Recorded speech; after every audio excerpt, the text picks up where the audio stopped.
dentist. The plan was simple. Pipe the gas into Binghamton's office during the fitness hearing. By the time the board arrived, the captain would be so hysterical with joy he'd cancel the charges. "Captain, on behalf of No Hard Feelings, we brought you this gift," Parker said, holding a bouquet of goldenrod. "I'm allergic to that." Binghamton snapped, but as he began to cough, the crew started spraying the shrubs outside his window. In reality, they were blasting pure laughing gas into the room. Within minutes, Binghamton's scowl began to quiver. A giggle escaped his lips, then a chortle, then a full-blown, belly-shaking roar of laughter. "Chucky-wucky," Binghamton yelled, grabbing Parker in a bear hug. "You torpedoed a garbage scowl? That's the funniest thing I've ever heard. The potato peels must have. Look just like a sub. Cancel the hearing. Promote it. Give this man a medal." Just then, Admiral Shoemaker from the fitness board arrived. He found Binghamton dancing on his desk with a nurse's cap on his head. "Binghamton, when the name of the great White Fleet is going on," Shoemaker roared. "Quinny Winnie." Binghamton laughed, trying to tickle the Admiral. "Look at the frangipanny flies. They're spies. Everything is a riot." McHale stepped in, looking grave. He's been under a terrific strain. "Sir, hallucinations. He thinks he sees girls and flies everywhere." The Admiral shook his head. "And this is the man charging Parker with incompetence? Parker, I saw you out there during that air raid earlier, standing in the face of death, laughing. You're a hero." Parker, who had actually been paralyzed with fear during the raid, simply nodded. "I try, sir. I try." Chapter 6. Sydney and the Stolen Payroll. The ultimate test of the 73 crew came when a payroll of $62,000 went missing. The money, in small, unmarked bills, had been entrusted to Ensign Parker during a conference in New Caledonia. "I lost it, Skip," Parker sobbed. "I saw a girl's ankle. She had a birthmark like a little brown heart, and then I was hit over the head. When I woke up, the bag was gone."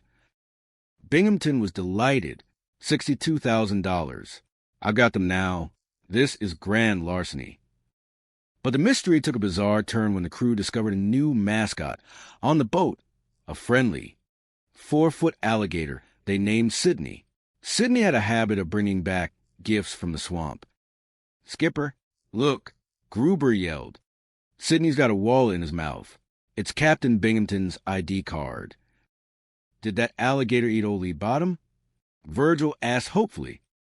Unfortunately, Binghamton was very much alive. He arrived at the pier, fuming. "I'm arresting the lot of you for the theft of $900 from my wallet." "Sir, Sydney stole it," McHale explained. "He's an alligator. He has an unhappy childhood, and he likes peanut butter." "An alligator stole my wallet?" Binghamton screamed. "I'll see you at the court-martial." The trial was a farce. Parker acted as his own defense attorney, arguing that Sydney was a victim of circumstance. "I object, sir." Parker shouted at the judge. "You can't call Sydney stupid. Sticks and stones may break his bones, but names will never hurt him." Just as the judge was about to pass sentence, McHale and the boys burst into the courtroom. They weren't alone. They were hauling a very reluctant Sydney, who was clutching a canvas bag in his jaws. "Exhibit for the defense, sir," McHale announced. They coaxed Sydney to open his mouth with a peanut butter sandwich. Out fell the stolen payroll, along with Binghamton's wallet. "My money!" Lieutenant Carpenter cried, identifying the marked bills Binghamton had used to try and trap McHale. The judge narrowed his eyes. "So it was a trap, Captain? You were trying to frame your own officers." Binghamton sputtered, looking at the alligator. Sydney let out a low hiss and snapped his jaws. Why me?" Binghamton moaned, collapsing into his chair. "Why is it always me?" Epilogue. The sun set over Terratupa. As the sun began to set, casting a golden glow over the lagoon, the crew of the PT-73 sat on the deck of their boat. sipping on a special batch of Willie's home-brewed moonshine. "You know, Skip," Parker said, looking at the distant horizon, "I think Sidney really liked me." "He liked your mother's peanut butter, Chuck," McHale laughed. "But don't worry. As long as old Lead Bottom keeps trying to catch us, we'll always have a place here." In the distance, the faint sound of Binghamton screaming about garter belts drifted across the water. It was a familiar sound, a comforting sound. It was the sound of another day survived on the island of Taratupa. And as the pirates raised their glasses, the world seemed, if only for a moment, exactly as it should be. The end. The Taratupa Tangle, The Misadventures of McHale's Marauders. Chapter 1, The Acid of Command. The sun over the South Pacific island of Taratupa did not merely shine. It interrogated. It beat down with a relentless, humid intensity that turned starched uniforms into soggy rags and tempers into short-fused explosives. In the center of this tropical pressure cooker sat the office of Captain Wallace B. Binghamton, a man whose digestive tract was currently staging a coup against his nervous system.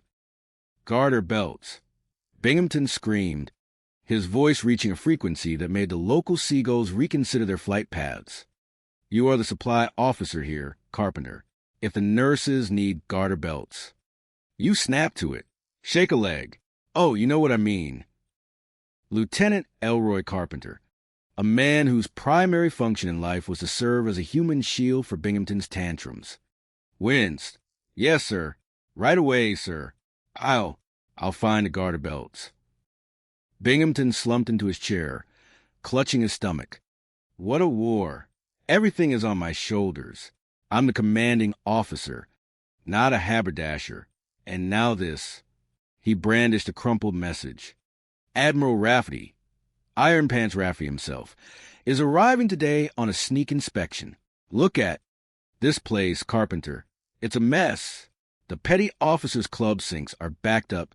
Tokyo Rose is probably making more sense than my communications officers. And I'm surrounded by idiots."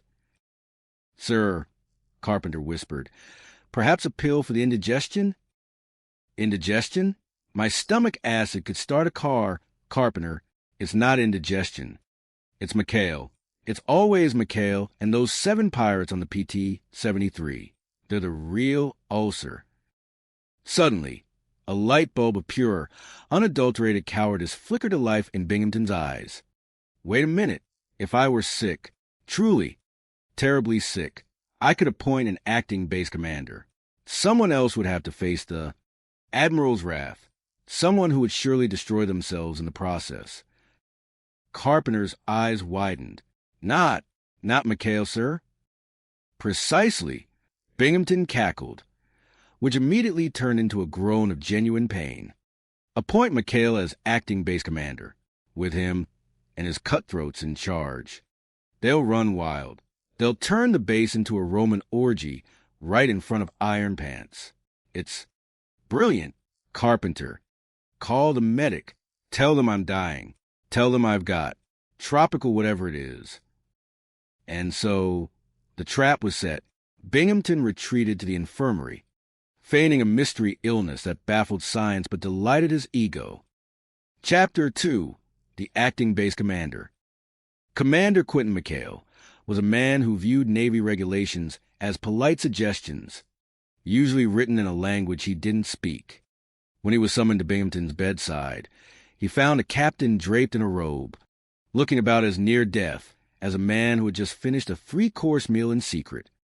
"Oh, McHale," Binghamton moaned, his voice a frail reed.